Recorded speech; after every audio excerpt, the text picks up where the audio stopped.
Bonsoir frères et sœurs, bonjour, tout dépend de lieu où vous vous trouvez. Merci pour votre participation massive à notre grand rendez-vous devant le trône de la grâce béni des dieux Elohim. Nous sommes bien évidemment au plateau de EPV TV Télé-Réalité qui efface les frontières et qui nous approche devant le trône de la grâce béni des dieux Elohim. Comme vous le savez, Messia revient bientôt et très bientôt. Que le Seigneur vous bénisse, vous amoureuses et amoureux de la parole de Dieu, vous qui êtes toujours là et qui répondez toujours au rendez-vous du Seigneur. Et je vous rassure que sur le trône de la grâce, le Seigneur est en train de préparer une couronne de gloire et de victoire pour vous. Alors, invitez et partagez, comme je vous l'ai dit, du jour au jour. Le Seigneur nous amène au perfectionnement des saints. Il y a des frères et sœurs qui nous appellent de partout. Je vous rassure que de partout, il y a des coups de fil qui tombent et les âmes sont sauvées, les saints sont perfectionnés grâce à ce grand travail que nous sommes en train de faire ensemble. Nous gagnons les âmes pour le Seigneur et nous perfectionnons le saint. Que le Seigneur te bénisse. Invitez, partagez. Merci à vous qui êtes aux États-Unis, ici en France, de par l'Europe, en Afrique, en Inde, en Australie, partout où vous êtes, où que vous soyez, vous nous suivez. Ne changez pas des chaînes, rapprochez-vous devant votre petit écran. Car ce soir, le Seigneur Jésus-Christ vient jusque dans ton lieu de domicile, dans ta voiture, dans ta maison, sur le lit de l'hôpital, peu importe là où vous êtes, par le moyen des ondes de cet instrument, de ces serviteurs de Dieu ou servantes de Dieu, EPV TV, c'est une servante de Dieu qui sert le Seigneur et qui nous rapproche vers le Christ au moyen des ondes. Que Dieu vous bénisse. Alors aujourd'hui, nous avons un thème très important, un thème très capital. Car nous étions à la boulangerie de Dieu et nous étions là à sa présence. Il a apprêté un pain délicieux, un pain chaud pour vous et moi.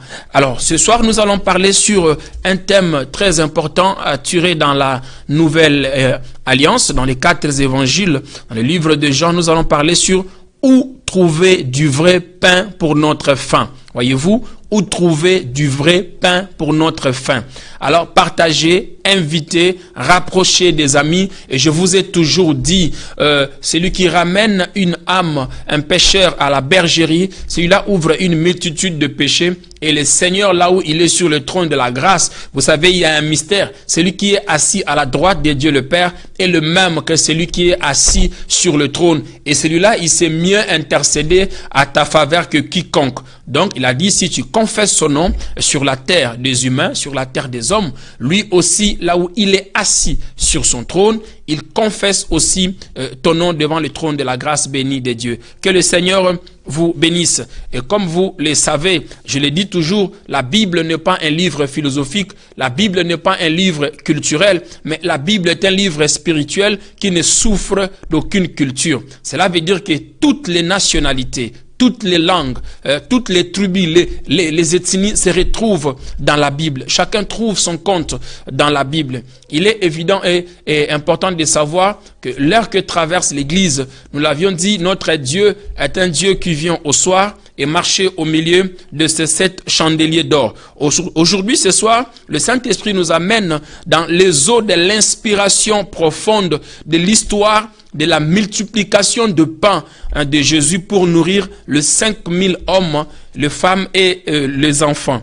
Donc le Seigneur nous rappelle cette histoire, c'est-à-dire qu'il a un message fort qu'il veut véhiculer. Il a un message fort qu'il veut nous enseigner. Il y a une leçon. Le Seigneur veut faire du bien à quelqu'un. Nous savons que nous avons une soif, nous avons faim, mais où trouver le pain, le pain qui peut, du vrai pain qui peut satisfaire notre besoin.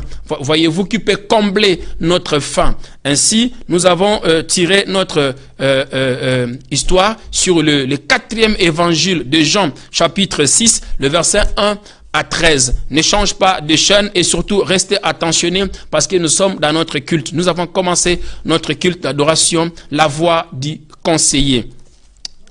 Alors, comme nous l'avions dit, la Bible est constituée de deux alliances. Nous avons l'ancienne alliance et la nouvelle alliance. Et nous avions dit que les 4 évangiles, c'est le parachèvement ou l'achèvement de l'ancienne alliance. Nous avions dit que Matthieu a parlé de son histoire avec Jésus, Marc a parlé de son histoire avec Jésus, Luc aussi a parlé de son histoire avec Jésus et Jean aussi a parlé de son histoire avec Jésus. Alors après autrefois nous avoir parlé par nos pères, les prophètes, à ces temps de fin de la grâce qui traverse l'Église, le Seigneur a des étoiles qu'il détient dans sa main droite, qu'il a suscité à dessein pour accélérer l'Église vers la maturité. Et je vous ai dit que l'Église locale est l'antichambre de l'Église corps de Christ. Là-bas, nous entrons et nous croissons en esprit et en parole et ça nous prépare pour accéder à l'Église corps de Christ car Messia arrive.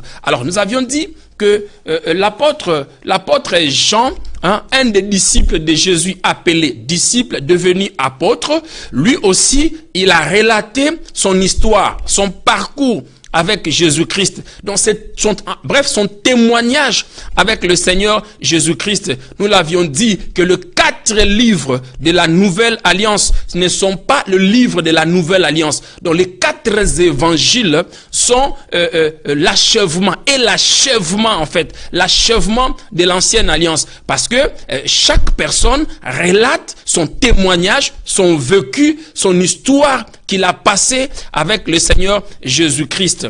Donc, nous avions dit ici que Jean a basé son histoire, son témoignage sur le 7 miracles, pour ne pas dire 8 miracles du Seigneur Jésus-Christ pendant son ministère terrestre, son ministère public. Donc, il a recensé le 7 miracles, pour ne pas dire 8, et il a écrit son évangile, il a relaté son histoire. Voyez-vous ce que moi j'appelle, il y a 4 dimensions dans la foi chrétienne. Donc, tu vas entendre parler de Jésus et si cette parole touche ton cœur, tu vas donner ta vie au Seigneur Jésus. Tu vas avoir la révélation ou la connaissance de la personne de Jésus-Christ. C'est-à-dire, tu vas lire les Écritures et il arrivera un moment dans ta vie, ça ne sera plus les Écritures, mais ça sera ton histoire à toi avec Jésus-Christ. Donc, tu vas écrire une histoire, ton histoire à toi personnelle, la dimension Dieu où Christ rentre dans ton corps, Christ rentre dans ta vie et toi-même, tu deviens aussi membre, participant de ses souffrances et de sa vie et cela te prépare à son retour. Jean aussi c'était pareil, les disciples c'était pareil, ils ont vécu avec le Seigneur et chacun relate. La Bible dit les anciens pour avoir possédé la foi, il leur a fallu un témoignage favorable. Donc ils ont eu un témoignage favorable. Voyez-vous, un témoignage, parmi ces témoignages-là aujourd'hui, nous relatons ce que Jean nous révèle sur son témoignage, son histoire avec Jésus-Christ. Donc nous sommes dans Jean chapitre 6, le verset 1 à 13. Donc Jean a parlé sur la transformation de l'eau en vin. Il a parlé sur la guérison du fils de l'officier du roi. Il a parlé sur la guérison du paralytique de la piscine de Bethesda. Il a parlé aussi sur la multiplication de 5000 hommes, la multiplication de pain que Jésus a nourri le 5000 hommes. Et ensuite, il a parlé aussi de la marche de Jésus-Christ sur la mer de Galilée pour porter secours à ses disciples. Et ensuite, le 7e miracle, il a parlé sur la guérison de l'aveugle né. Et ensuite, il a parlé aussi sur la résurrection, le 8e miracle. Donc, la pêche miraculeuse après sa résurrection. Donc, après la résurrection de Jésus-Christ, souvenez-vous, il a apparu à Pierre pendant que Pierre pêchait toute la nuit, qu'il n'avait rien trouvé. Donc, c'est sur ces 8 miracles que l'apôtre Jean a écrit son livre. Mais aujourd'hui, nous allons parler sur le 4e miracle de Jésus-Christ dans ce livre. Alors, Jean introduit son livre par un discours fort. Il dit, au commencement était la parole. Et la parole était avec Dieu. La parole était Dieu. Et nous l'avions dit autrefois que la parole est une unité de langage qui nous permet de communiquer avec autrui. Mais la parole dont Jean parle ici, il ne faut pas confondre l'apôtre Jean au prophète Jean-Baptiste. Donc ici, c'est l'apôtre Jean qui relate son histoire. Donc il dit, au commencement était la parole était avec Dieu et la parole était Dieu. Jean a voulu tout simplement dire que Dieu, dans son hauteur, dans sa largeur, dans sa longueur, dans sa profondeur, est sa parole. Donc la parole n'a pas été créée, mais la parole existe par lui-même. Et Jean nous révèle que cette parole-là était la lumière du monde. Voyez-vous? Et il dit, cette lumière est venue dans le ténèbre, le monde. Cette lumière est venue dans le ténèbre, mais le ténèbre ne l'a point reconnu. Donc il est venu chez le sien, les Israélites des souches, mais les Israélites ne l'ont point reconnu. D'ailleurs, ils l'ont traité comme un étranger. Et en cela, au verset 13, il dit, étant rejeté par ses frères, étant rejeté par le sien, il a tourné vers tout le monde. Verset 13, il dit, mais à tous ceux qui l'ont reçu et à ceux qui croient en son nom, il leur a donné l'opportunité de devenir enfants de Dieu. Donc, mwana nyoka azanyoka, mwana lion azalion, mwana nzambe azanzambe. Donc, vous êtes revêtus, ceux qui croient à son nom et à l'œuvre totale, parfaite, complète et achevée de Jésus-Christ sur la croix. Ces personnes-là se revêtissent de la nature de Dieu. Nous avions dit que l'homme intérieur, on l'appelle la pensée, on l'appelle les cœurs, on l'appelle le vieux homme. Cet homme-là, on ne le restaure pas. On ne fait pas les cures d'âme de cet homme. On ne traite pas cet homme. On ne le délivre pas. Cet homme intérieur s'écrase. Il écrase l'homme intérieur et lui, il prend la totalité de la place. Et par la suite, l'apôtre Jean va poursuivre sur le loge de Jean-Baptiste. Donc, nous allons paraphraser. Jean-Baptiste va donner le témoignage sur Jésus-Christ et qu'il était venu pour préparer le chemin du Messie. Donc, il a parlé sur le baptême de la repentance. Et quand Jean-Baptiste parlait sur le baptême de la repentance, la Bible dit que le Sanhédrin, les sacrificateurs, le Lévite ont appris l'information que Jean parlait au sujet du Messie. Donc, il prêchait sur la repentance pour préparer l'arrivée du Messie. Alors que Israël entendait l'accomplissement d'Ésaïe, chapitre 7, le verset 14, qu'une vierge sera enceinte. Donc, c'était pendant la reine du pouvoir romain plutôt autant pour moi, ils entendaient le Messie. Alors, ils ont envoyé des sacrificateurs au Jourdain, vers Bethabara, là où baptisait le prophète Jean-Baptiste, différent de l'apôtre Jean-Baptiste, et Jean plutôt qui relate l'histoire. Alors, les sacrificateurs sont arrivés à interroger à Jean, toi qui es-tu? Parce que nous attendons l'arrivée du Messie. Et toi qui es-tu? Jean sera aussi clair dans son discours. Il dit, je suis la voix de celui qui crie dans le désert. Lisez Deutéronome chapitre 18, le verset 10. Moïse avait déjà prédit que Dieu vous suscitera un prophète au milieu de vos frères. Voyez-vous? Donc, et ils entendaient Élie alors que Jean-Baptiste était déjà venu. Donc, les sacrificateurs étant satisfaits par le discours des gens, ils ont retourné. Bien après cela, nous voyons Jésus-Christ lui-même aussi venir au Jourdain pour se faire baptiser par Jean-Baptiste. Alors, le discours poignant de Jean-Baptiste, il dit, voici l'agneau de Dieu qui ôte le péché du monde. Très, très, très capital comme phrase. Il n'a pas dit, voici l'agneau de Dieu qui coupe le péché du monde. Jésus n'est pas venu pour couper l'arbre du péché. Voyez-vous, il n'est pas venu pour couper les liens. Jésus est venu pour déraciner le mal. Il dit, voici l'agneau de Dieu qui ôte le péché du monde. Il vient après moi car il a existé avant moi. Alors, Jésus va rentrer dans les eaux de baptême. À son sortie, Jean avait déjà le signal. qui sera le Messie. La colombe, le Saint-Esprit descendra sous forme de la colombe sur ses épaules. Juste après la sortie, ce n'est pas notre sujet du jour. Donc, juste après la sortie du Jourdain, nous voyons Jésus-Christ recruter les 12 disciples en passant par le recrutement spécial de Nathanaël. Parce que Philippe est parti rencontrer à Nathanaël, le Messie dont a parlé Israël est venu. Nathanaël a douté et Jésus, par la parole de connaissance, je vais paraphraser faute du temps, par la parole de connaissance, il a dit à Nathanaël, voici un Israélite à qui il y a point de fraude. Nathanaël a dit, waouh, nouvelle doctrine. Quelle est cette personne-là? Je suis caché. Quelle est cette personne-là qui ne connaît pas ma vie, qui arrive à lire mon cœur? Voyez-vous? Donc, par ces deux signes, il dit, voici un Israélite qui n'a pas de fraude. Et il ajouta encore une deuxième parole de connaissance qui n'est pas une prophétie, la nuance très importante. Il dit, depuis que tu étais sous le figuier, moi, je t'ai vu. Donc, par ces deux paroles de connaissance, Nathanaël a compris que celui-là, c'est vraiment quelqu'un d'extraordinaire. Alors, il va quitter cette ville pour aller en Judée. Donc, il va quitter cette ville pour aller plutôt en Galilée. Là, il va opérer le premier miracle que nous avons étalé ici, la transformation de l'eau en vin aux noces de Cana. Et ensuite, au sorti de cette ville de Galilée, il va monter en Jérusalem, là où nous avons parlé sur, il a chassé le vendeur du temple. Donc, entre guillemets, les vendeurs doivent être chassés du temple, parce que le temple de Dieu a été construit pour un seul objectif, et un seul but, l'adoration. En passant, j'ouvre les guillemets et je renferme.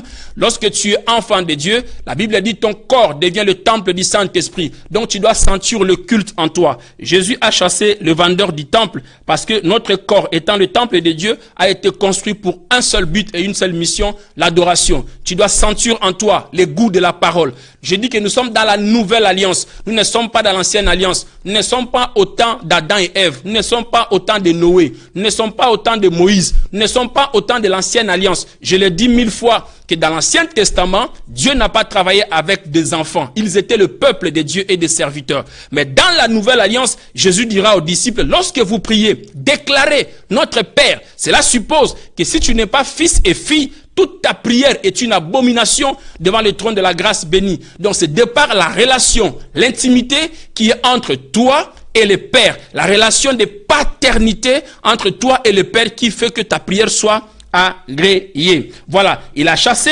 le vendeur du temple et il devrait quitter cette ville pour aller directement en Judée. Donc de Judée jusqu'à, parce que Judée c'était une ville en prédominance, le sacrificateur, les Juifs, les lecteurs de la loi de Moïse, c'était une ville qui était vraiment en prédominance juive. Son discours aussi étant fils et véritable Dieu n'a pas été accepté dans la ville de Judée. Alors il quitte la Judée pour aller en Galilée. Entre Judée et Galilée, au milieu, il y a une ville que nous appelons la Samarie. Souvenez-vous, lorsque nous avons parlé sur la conversation puissante aussi de Jésus avec la femme samaritaine. Donc, dans une petite ville qui est au milieu, qu'on appelle Sichar. Donc là, il y a eu aussi la conversation entre Jésus et la femme samaritaine.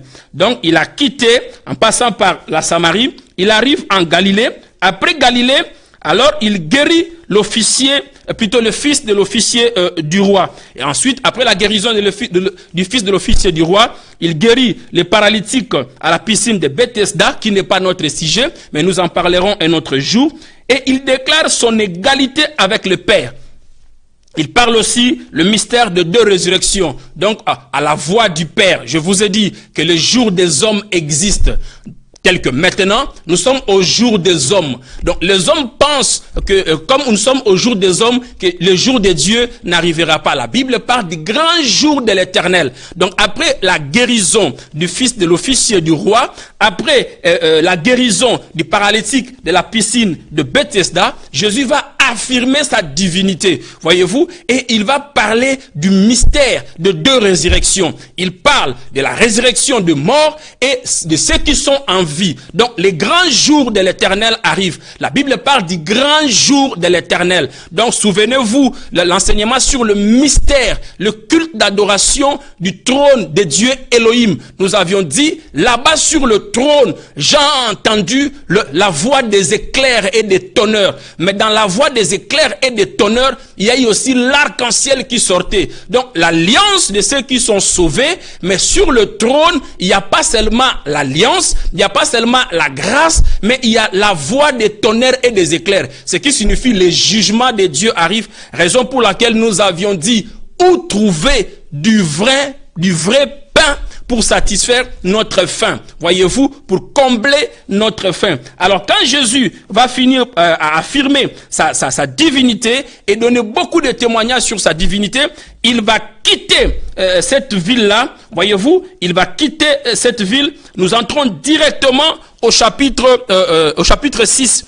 Là où nous parlons sur la multiplication de pain. Voyez-vous, nous allons lire les Écritures pour ne pas inventer les choses. Nous sommes dans Jean chapitre 6, à partir du verset 1 jusqu'à 13. La Bible dit, après cela, Jésus s'en alla de l'autre côté de la mer de Galilée, ou mer de Tibériade. Une grande foule le suivait parce qu'elle voyait le miracle qu'il opérait sur les malades. Jésus montant sur la montagne, et là il s'assit avec ses disciples. Or, la Pâque, la fête des Juifs, était proche. Ayant levé les yeux et voyant qu'une grande foule venait à lui, Jésus dit à Philippe, où achèterons-nous de pain pour que ces gens aient à manger? Il disait cela pour le prouver, car il savait ce qu'il allait faire. Philippe lui dit, le pain qu'on aurait pour 200 derniers ne suffirait pas pour que chacun en reçoive un peu. Un de ses disciples, André, frère de Simon-Pierre, lui dit, il y a ici un jeune garçon qui a 5 pains d'orge et 2 poissons. Mais qu'est-ce que c'est là pour qu'un tant de gens? Jésus lui dit, faites-les asseoir. Il y avait dans ce lieu beaucoup d'herbes. Ils s'assirent donc au nombre d'environ 50 000 hommes. Plutôt 5 000 hommes, autant pour moi, le vers. Jésus prit le pain, après avoir rendu grâce avec le poisson, et il les distribua à ses disciples, et ensuite les disciples les distribuèrent, la foule mangeur à sa faim. Voyez-vous, je paragraphe faute du temps. Donc nous entrons dans le chapitre 6. La Bible dit, après cela, Jésus s'est rendu en Galilée. Alors, il est important de savoir, après tout ce que je vous ai relaté, à partir du chapitre 1 jusqu'au chapitre 5, il est aussi évident que cette foule-là puisse avoir faim. Après ce long parcours. Donc, arrivé au chapitre 6, en Galilée, la Bible dit que la foule eut faim.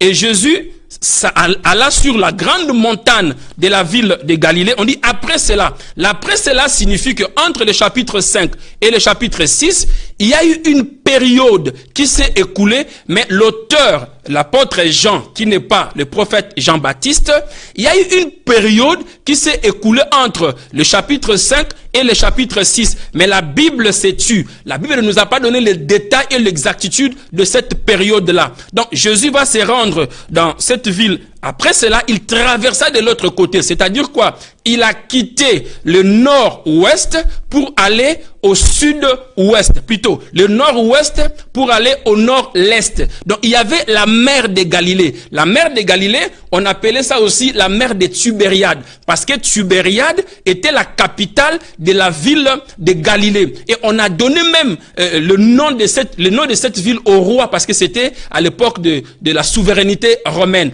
Donc, le roi Tibère, c'était le roi de la ville de Galilée. Donc Tibère, c'est pourquoi on pouvait aussi appeler ça la mer de Tibériade. Et là, Jésus va s'approcher avec ses disciples. Lorsqu'il s'approche avec ses disciples, après tous ces parcours de discours, en commençant par Jérusalem, la Samarie, la Judée, retour en Galilée, il va trouver une montagne sur laquelle il va s'asseoir, lui et ses disciples. Alors, quelque chose de très intéressant, la Bible dit, la foule suivait Jésus-Christ à cause de miracles qu'il opérait. Voyez-vous, là j'ouvre une nuance. Une foi chrétienne qui est basée sur le miracle, cette foi chrétienne ne sera pas aussi solide. La parole de Dieu n'est pas affirmée par le miracle. Les gens diront, mais prophète, qu'est-ce que vous racontez? Il faut que la parole de Dieu soit affirmée par le miracle. Or, la foi chrétienne ne peut pas être fondée uniquement sur le miracle. La vraie foi chrétienne doit être fondée sur la parole de Dieu et uniquement la parole de Dieu. Pourquoi? Parce que la parole de Dieu en elle-même est déjà miracle. Voyez-vous, il y a la parole logos et il y a la parole rhéma. Or, la parole logos de l'ancienne alliance n'a pas apporté la guérison de l'esprit, la guérison de la conscience. La parole logos étant esprit a apporté la solution terrestre qui n'a pas ôté le péché au temps de Moïse. Mais la parole de la nouvelle alliance, lui-même Christ, est la parole logos et rhéma qui a apporté la solution non seulement de problèmes spirituels, mais aussi la solution physique. Donc, ceux qui ont suivi Moïse par le miracle n'ont pas hérité la terre promise. Souvenez-vous, il y a eu un peuple qu'on a appelé le Ramassi qui ont suivi Moïse par le miracle, mais ces personnes-là, leur foi n'était pas aussi assise. Ces personnes-là qui ont suivi le miracle, ils ont adoré le veau d'or dans le désert. Donc, la parole de Dieu, la foi chrétienne ne doit pas être assise sur le miracle seulement, mais la foi chrétienne doit être assise sur la parole de Dieu. Voyez-vous, et là Jésus leva les yeux. La Bible a dit, il leva les yeux et voyait la foule qui le suivait. Et lui, il savait que cette foule-là le suivait parce qu'il opérait de miracles, non pas parce qu'il était fils de Dieu. Et lorsque la foule l'a suivi, Jésus était avec ses disciples. J'ai beaucoup aimé la pédagogie de Jésus. Comment est-ce qu'il a mené ses disciples à avoir confiance en lui, à avoir la révélation qu'il était véritablement le Fils de Dieu et véritablement Dieu sur la terre. Voyez-vous, Jésus savait qu'est-ce qu'il devrait faire. Il avait déjà la solution à ces problèmes de la famine. Voyez-vous, mais il amène les disciples à la compréhension, à la maturité dans sa pédagogie de qui il est. Voyez-vous, il demande à Philippe, que devrons-nous faire pour nourrir ces si grandes foules? Alors Jésus savait que la foi de Philippe vacillait encore. La foi de Philippe n'était pas encore totale en lui. Souvenez-vous, parce qu'il n'était pas encore monté sur la croix. Je répète, quand Jésus opère ce miracle de la multiplication de pain, il était dans sa 3e année de ministère. Donc, c'était vers les 33 ans d'âge. Donc, il s'approchait pour monter sur la croix de Golgotha. Et il a voulu que la foi des disciples soit assise. Voyez-vous, dans ces mêmes livres, les disciples vont dire à Jésus, augmente-nous la foi. Donc, c'est à sa 3e année de ministère. Donc, il avait déjà 33 ans, au chapitre 6. 33 ans. Et on dit, c'est la fête de Pâques. Donc, il devrait aller déjà. Il se préparait déjà pour monter sur la croix. Il a dit à Philippe, que devrons-nous faire pour nourrir cette foule? Voyez-vous, et Philippe était aussi charnel. Voyez-vous, il n'avait pas de solution. Il dit, Seigneur, ce grand nombre de foules, il est impossible. Où trouverons-nous des possibilités pour nourrir ces foules? Or que cette foule-là qui suivait Jésus, il ne suivait pas Jésus parce que Jésus affirmait sa divinité. Ils suivaient Jésus parce qu'ils avaient des problèmes sociaux, ils avaient des problèmes économiques, ils avaient des problèmes de maladie. Tel est à ces temps de fin de la grâce. Il y a une foule qui suit l'évangile, non pas parce qu'ils veulent avoir la révélation de la personne de Jésus-Christ. Nous, en tant que prédicateurs de la nouvelle alliance, prédicateurs au temps de l'effusion du Saint-Esprit, à partir de l'acte des apôtres jusqu'à la consommation de la grâce, l'Apocalypse, je nuance, nous sommes à partir de l'acte des apôtres. Nous sommes à la période post-Pentecôte, après l'effusion de la Pentecôte jusqu'à la consommation des grâces. Nous devons avoir la révélation de la foule qui est en face de nous. Est-ce que ce foule suit le miracle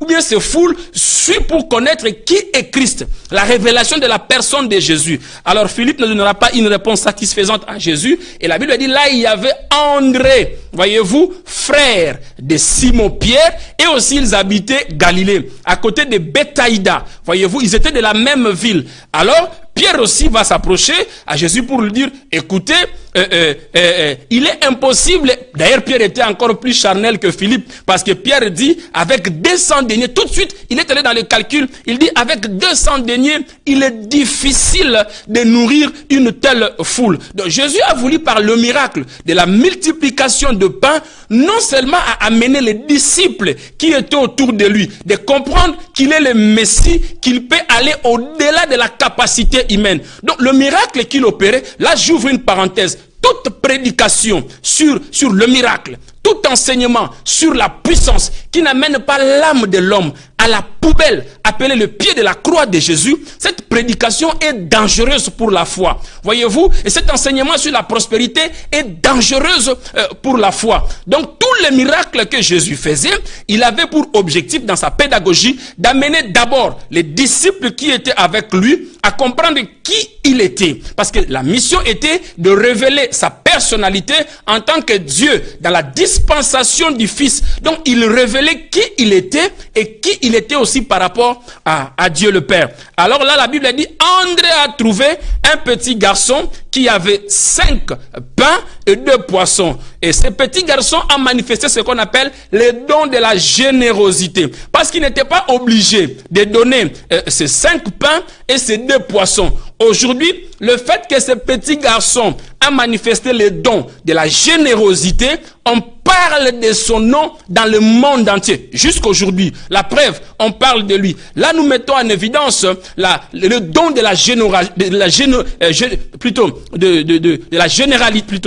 la générosité autant pour moi. Voyez-vous, donc il a mis ces 5 pains et ces 2 poissons à la disposition. J'ai aimé la pause que le Seigneur a mis là-dessus. La Bible dit, il prenant le 5 pain et le 2 poissons et il rendit grâce à Dieu. Donc il a remercié le Seigneur. J'ouvre une parenthèse dans la vie quotidienne. Lorsque tu es devant la nourriture, lorsque tu es devant le repas, s'il vous plaît, mettez une pause et rendez grâce à Dieu. Parce que si lui, le Seigneur, il a rendu grâce au Père avant de manger, c'est un bel exemple de dire merci Seigneur pour la providence de la nourriture. Et ensuite, il a donné aux disciples.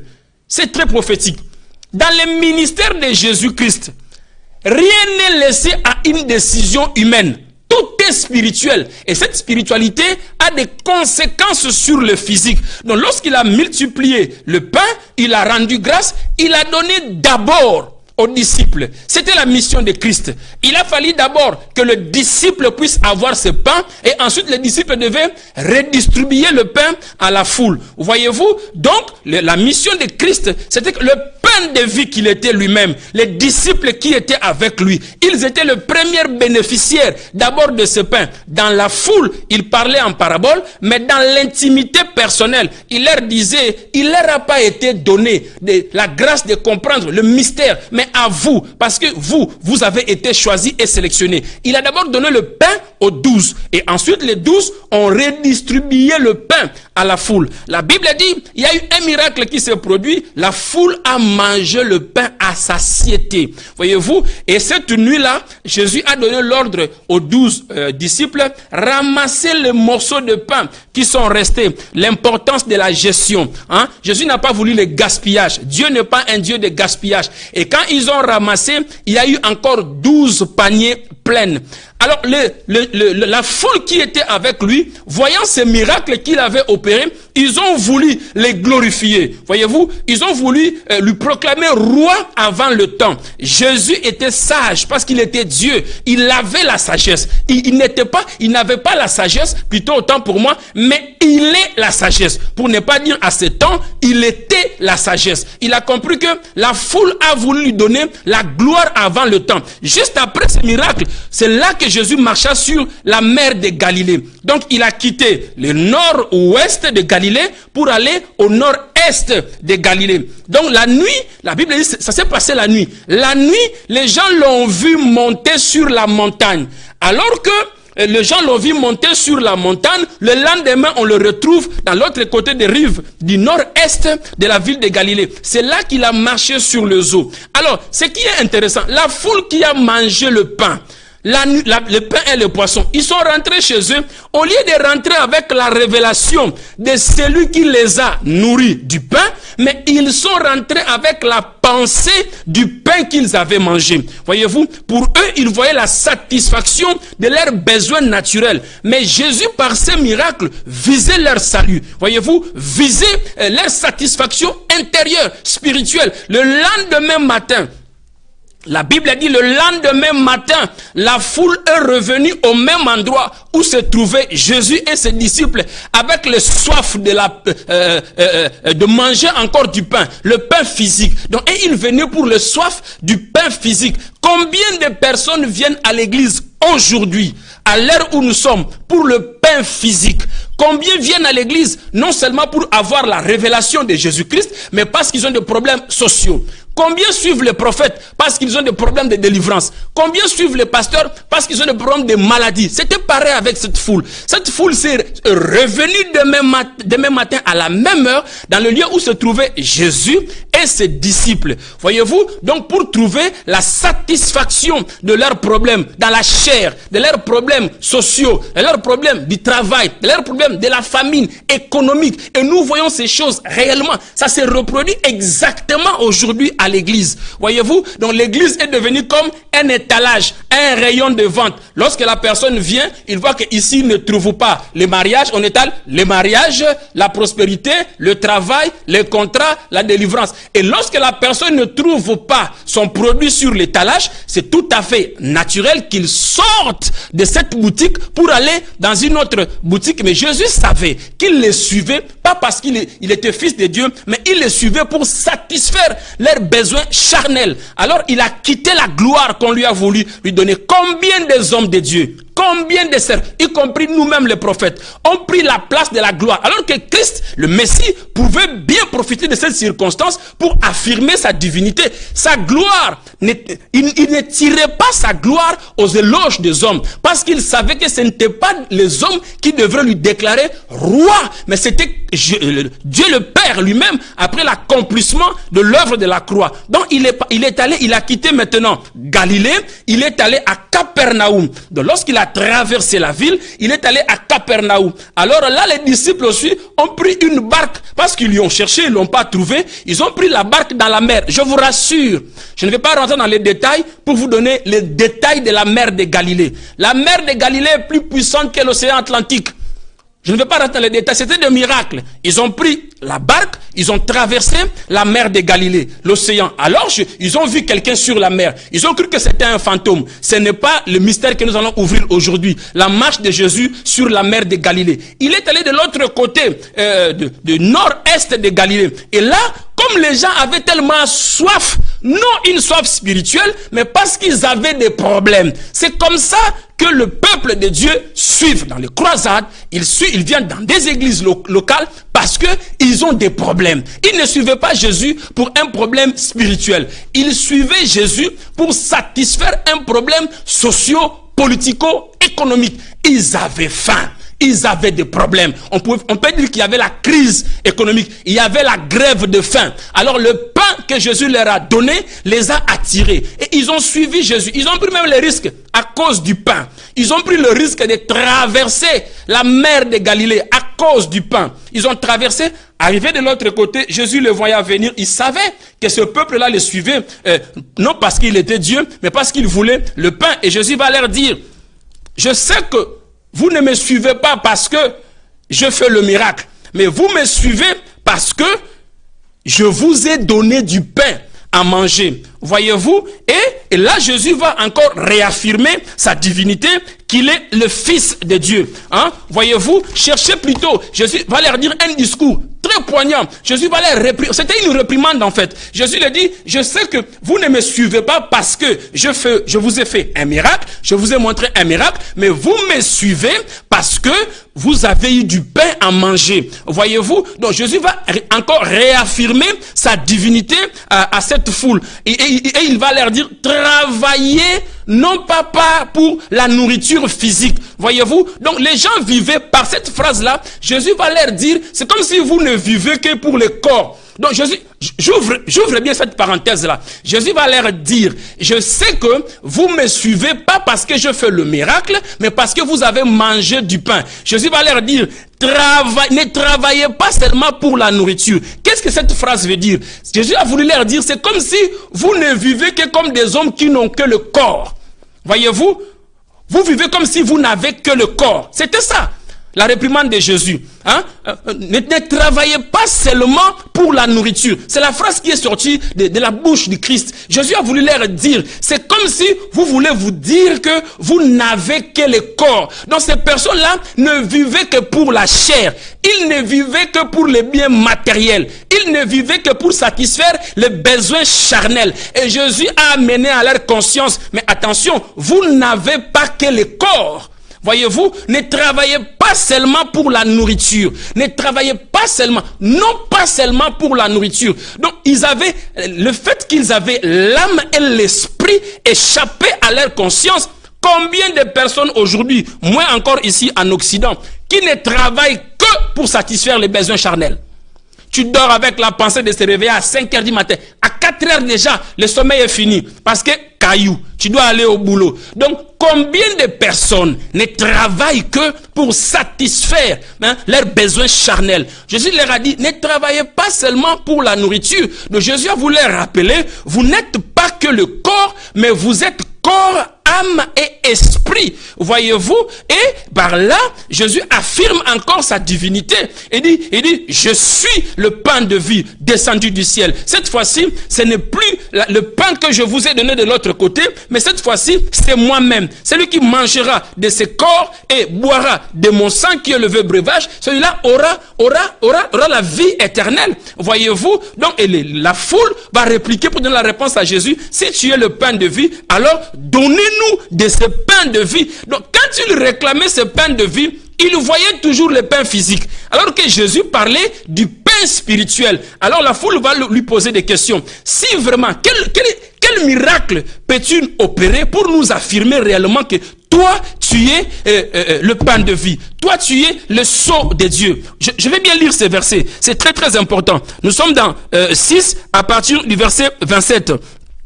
Travaillez non pour la nourriture qui périt, mais pour celle qui subsiste pour la vie éternelle, et que le Fils de l'homme vous donnera, car c'est lui que le Père et que Dieu lui-même a marqué de son sceau. Voyez-vous, Jésus veut leur dire, ne travaillez pas seulement pour la nourriture physique, parce que vous n'êtes pas que chair, vous êtes corps, âme et esprit. Voyez-vous, mais travaillez plutôt pour la nourriture qui subsiste éternellement. Et cette nourriture-là qui subsiste éternellement, c'est bien moi. Moïse ne vous a pas donné le pain qui est descendu du ciel. Voyez-vous, et Jésus va le réprimander ici. Ce n'est pas Moïse qui vous a donné du pain. Parce qu'ils lui ont dit, si réellement tu es le sceau de Dieu, le sceau veut dire, lorsqu'on met un sceau sur une lettre, cela confirme que cette lettre-là rentre en validité. Voyez-vous, Jésus a voulu dire, je suis le sceau de Dieu, je suis envoyé de Dieu, c'est-à-dire, je suis l'accomplissement. Le sceau dont on parle ici veut dire, je suis l'accomplissement, les cachets, je suis l'accomplissement de tout ce qui a été écrit et dit par les prophètes. Dans ce cas, les Juifs lui ont dit, la foule lui a dit, Maître, donne-nous de ce pain, comme ça, nous n'aurons plus soif, nous n'aurons plus faim. Voyez-vous? Et il a dit, quel est le signe, quel est le miracle que tu peux opérer pour nous affirmer que toi réellement, tu es le sceau. Parce que dans le sceau, il veut dire, tu es l'accomplissement. Lorsqu'on pose un cachet sur une lettre, lorsqu'on pose un cachet, lorsqu'on pose une signature, on valide la lettre. Il dit, c'est moi, je suis le sceau, je suis le cachet, je suis l'accomplissement, je suis le salut, je suis le pain de vie. Il dit, mais attention, nos pères ont mangé le pain dans les déserts. Et Jésus va leur dire, ce n'est pas Moïse qui vous a donné du pain, c'est mon Père, c'est Dieu qui vous a donné du pain. Mais le pain de Moïse n'a pas satisfait aux besoins surnaturels. Le pain de Moïse a répondu aux besoins physiques réels, la faim réelle, mais n'a pas résolu le vrai problème de l'humanité. Moi, je suis le pain de vie.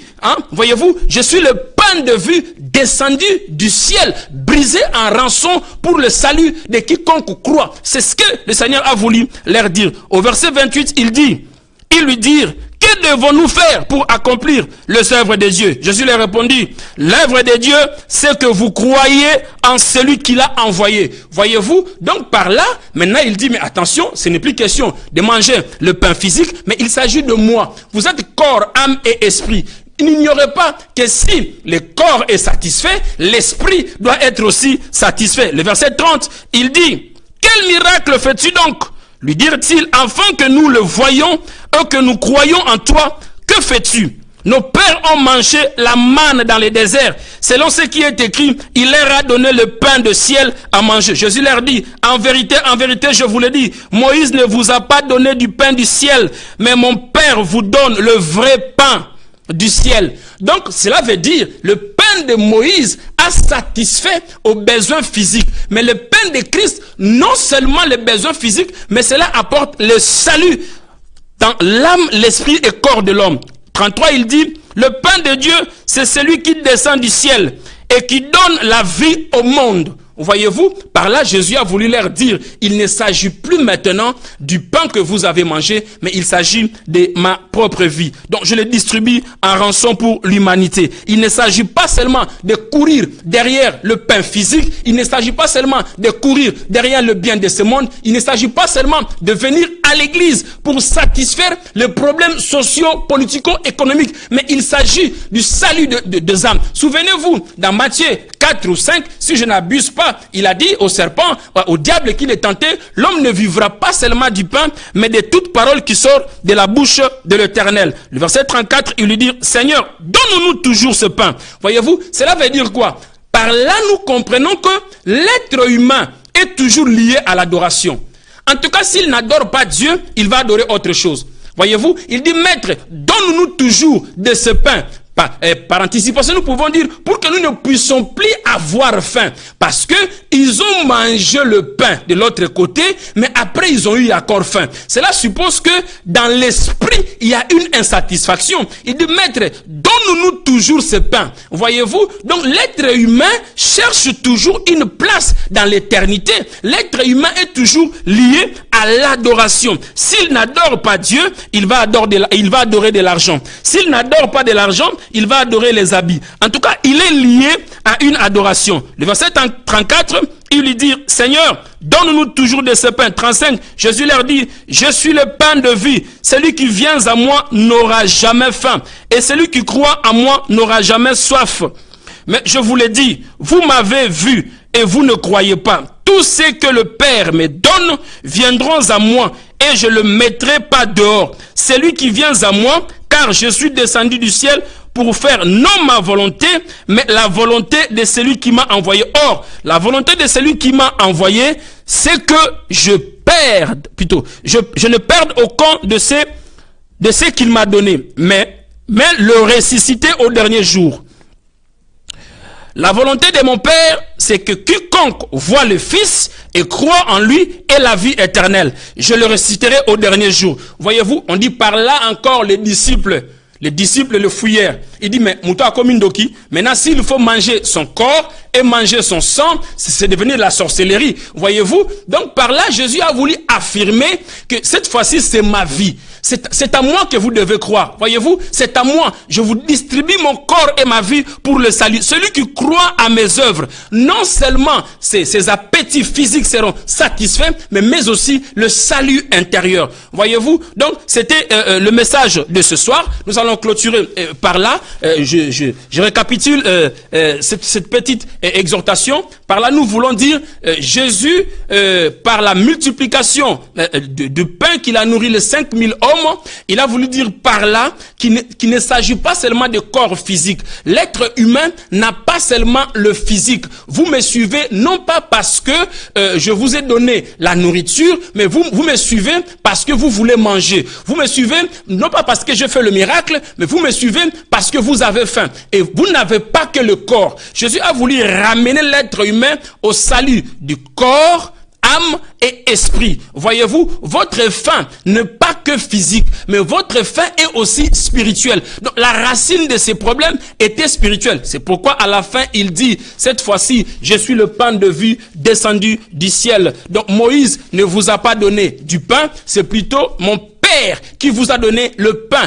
Or, le pain qui descendait, la manne qui descendait dans le désert, cette manne n'a pas résolu le problème spirituel, mais cette manne a résolu le problème physique. Combien de personnes qui viennent aujourd'hui à l'église juste pour des problèmes sociaux? Combien de personnes qui viennent à l'église aujourd'hui juste, combien de foules qui suivent les prophètes? Combien de foules qui suivent l'homme de miracle juste pour satisfaire le besoin naturel et charnel? Voyez-vous combien de foules? Et par là, Jésus met l'accent d'abord dans la multiplication. Les disciples devaient d'abord avoir le panier de pain et ensuite redistribuer. C'était le rôle. Il faut d'abord posséder le pain de vie. Tu ne peux pas redistribuer le pain si tu n'en as pas. C'était d'abord la mission de Jésus-Christ. Il a remis le pain aux disciples. Il pouvait directement distribuer à la foule, mais il a d'abord donné aux disciples. Et ensuite, les disciples ont redistribué le pain. Donc c'est pareil, ces disciples sont devenus apôtres, à l'excepté de Judas Iscariote. C'est la mission que nous avons.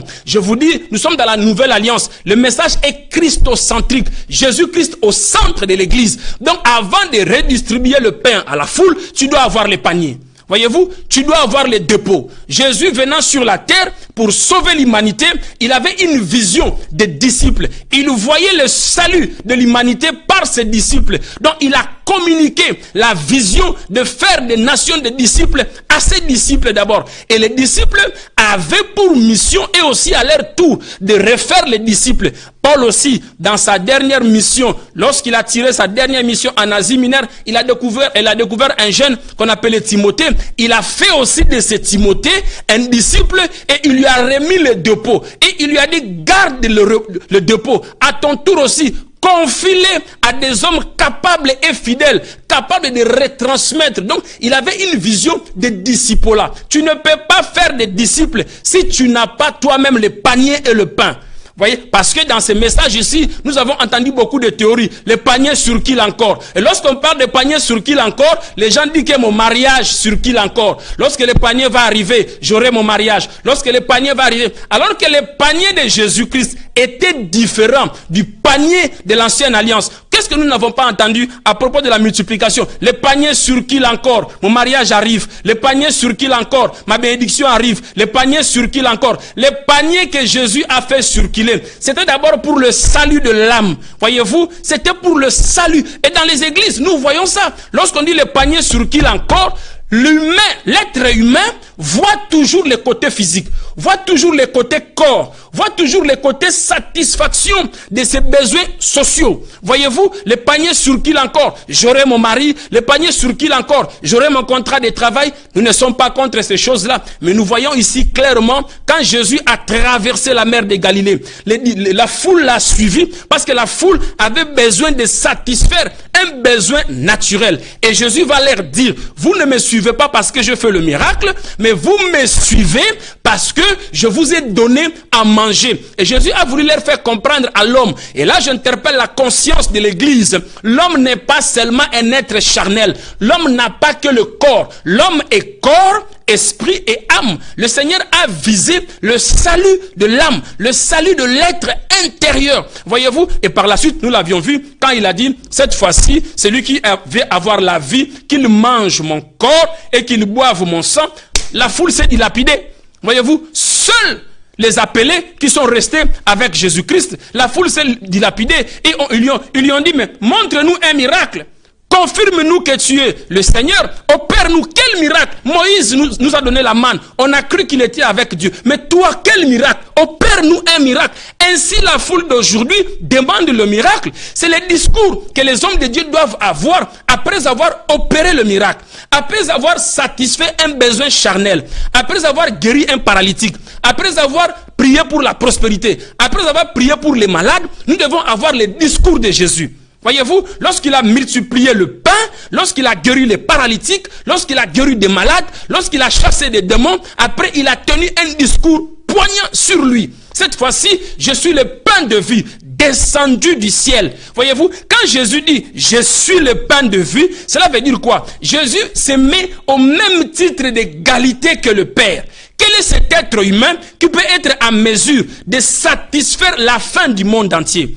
Quel est cet être humain qui peut être à mesure de satisfaire la soif de l'humanité entière? Il dit, je suis. Voyez-vous, alors que lorsqu'il a rencontré Moïse dans les buissons ardents, Moïse l'a interrogé, et si ce peuple me demande, qui es-tu? Qu'est-ce que je leur disais? Dites-leur que je suis se révéler en toi. Voyez, il dit, je suis le pain de vie. Il se met au même titre d'égalité que le Père. Donc, il veut dire par là, je suis moi, je suis le pain de vie, descendu du ciel. Lorsque tu crois en moi, lorsque tu donnes ta vie à moi, moi la parole, j'habite en toi. La parole amène tout dans l'homme. Voyez-vous, je vais non seulement vous donner le pain qui va satisfaire à votre chair, parce que ces gens-là ont dit, donne-nous ce pain, comme ça nous n'allons plus te suivre. C'est ça en fait la réponse. Voyez-vous, je suis le pain de vie descendu du ciel. Celui qui mangera de ce pain n'aura plus faim. Hein? Celui qui boira de cette eau n'aura plus soif. Et la foule a dit, donne-nous de ce pain. Donc, par l'inverse, pour eux, ils venaient pour la satisfaction charnelle. Donc, par l'inverse, on peut dire, mais donnez-nous le pain pour ne plus traverser du nord-ouest à nord-est, pour ne plus te suivre encore. Donnez-nous ce pain-là. Comme ça, nous n'aurons plus faim et c'est fini. Nous n'allons plus te suivre. C'était ça la réalité. Et Jésus a compris que ce peuple le suivait seulement comme si il n'avait que le corps. Regardez comment nous allons à l'église. Regardez nos requêtes de prière. Regardez nos demandes devant le trône de la grâce. Nous allons comprendre que l'homme qui prétend être surnaturel, qui prétend être spirituel, lorsqu'il prie comme si il n'a que le corps. La personne s'autoproclame spirituelle, assis dans les Écritures, mais lorsqu'il manifeste ses désirs et ses besoins, sa prière, c'est comme si cette personne n'est que chair. Jésus a dit, ne travaillez pas seulement pour la nourriture. L'être humain, tu n'as pas que le corps. Tu as le corps, l'âme et l'esprit. C'est ce qu'il a voulu dire par là. Ne travaillez pas seulement pour la nourriture. L'homme ne vivra pas seulement du pain, mais de toute parole qui sort de la bouche de l'Éternel. Mais lorsque nous venons à l'église, soyons honnêtes, ne soyons pas hypocrites. Sur 90% de nos requêtes à l'église, si 100%, 90% sont centrés sur mon mariage, mes enfants, mon travail, le chômage, tout tourne autour du premier pain, de la manne. Alors que la manne de Moïse était logos. Voyez-vous, la manne qui est descendue dans le désert, c'était le logos. C'était la parole logos. Hein? C'était la parole cachée qui a satisfait. La manne a répondu à la faim physique, réelle. Mais qui n'a pas sauvé Israël? Ce ne sont pas les signes de l'Égypte, ce ne sont pas les signes du désert qui a amené Israël dans la terre promise. C'était la loi, my God. C'était la loi de Dieu. C'était la parole. La loi, c'est Dieu lui-même. Voyez-vous, l'amour est un commandement de Dieu. C'est Christ lui-même aussi dans l'ancienne alliance. C'est la loi, c'est la parole de Dieu. La foi qui est basée sur le miracle, c'est une foi vacillante. La parole de Dieu n'a pas besoin de miracle pour se confirmer. Je nuance, la parole de Dieu n'a pas besoin de miracle pour se confirmer, parce que Dieu est sa parole. La parole en elle-même est déjà miracle. Par là, il a voulu leur dire, homme, vous n'êtes pas que le corps, vous êtes corps, âme et esprit. Oui, amassez-vous des trésors d'en haut, là où Galilée ne peut pas mettre sa main, là où l'épreuve ne peut pas arriver, là où le péché ne peut pas atteindre, là où la tentation ne peut pas arriver. Voyez-vous, je suis le pain de vie descendu du ciel. Il dit, je suis. Il se met à l'égalité. Il affirme sa divinité. Y compris les disciples et la foule, ils ont eu la révélation de qui il était. Il dit, je suis le pain de vie descendu du ciel. Moïse ne vous a pas donné. Ce n'est pas Moïse qui vous a donné du pain, mais c'est mon Père qui vous a donné du pain. Et ce pain-là, c'est moi. C'est le pain-là, c'est moi. Je suis le pain de vie. Voyez-vous, le pain de vie, c'est lui-même. C'est sa parole. Lorsque tu as l'abondance de la parole, lorsque tu as l'abondance de la révélation de la personne de Jésus-Christ, lorsqu'il vit en toi, partout où il est passé. C'est pourquoi j'ai introduit le livre de Jean, pour vous montrer partout où Jésus est passé, il a laissé des traces. Pourquoi? Parce qu'il avait une identité. Il avait la divinité en lui. Celui qui mangera de ce pain n'aura plus faim. Voyez-vous? Mais Jésus n'avait pas l'intention qu'il leur donne le pain physique, parce que lorsqu'ils ont mangé le pain physique, ils sont partis, ils sont revenus. Voyez-vous, ils sont partis, lorsqu'ils ont eu encore faim, ils sont revenus. Donc, ils devaient d'abord venir encore, avoir encore les nouveaux pains et repartir. Jésus a dit non, ce n'était pas ça ma mission. Et qu'est-ce que nous voyons aujourd'hui à l'église? On vient parce qu'on a des problèmes. Une fois qu'on a la solution à nos problèmes, c'est fini. La sœur, on doit l'appeler. La sœur, on doit l'exhorter. La sœur, surtout ici en Occident, soyons honnêtes, surtout ici en Occident, il faut supplier la personne. Mais lorsqu'il a des problèmes sérieux, c'est là qu'il cherche les hommes de Dieu. Donc il cherche le pain physique. Il ne pense que quand il a la solution sur le myome, le fibrome, lorsqu'il a la solution sur les maux de tête, il pense que c'est fini. C'est pas fini, alors qu'il y aura encore la faim. Lorsqu'ils ont mangé le pain, ils étaient rassasiés. Ils pensaient que c'était bon. Mais le lendemain matin, ils ont eu faim. Ils sont revenus encore. Jésus a dit non. Cette histoire de la loi doit finir. Venir offrir le sacrifice, retourner à la maison, offrir, retourner. Non, cette fois-ci, je donne ma vie.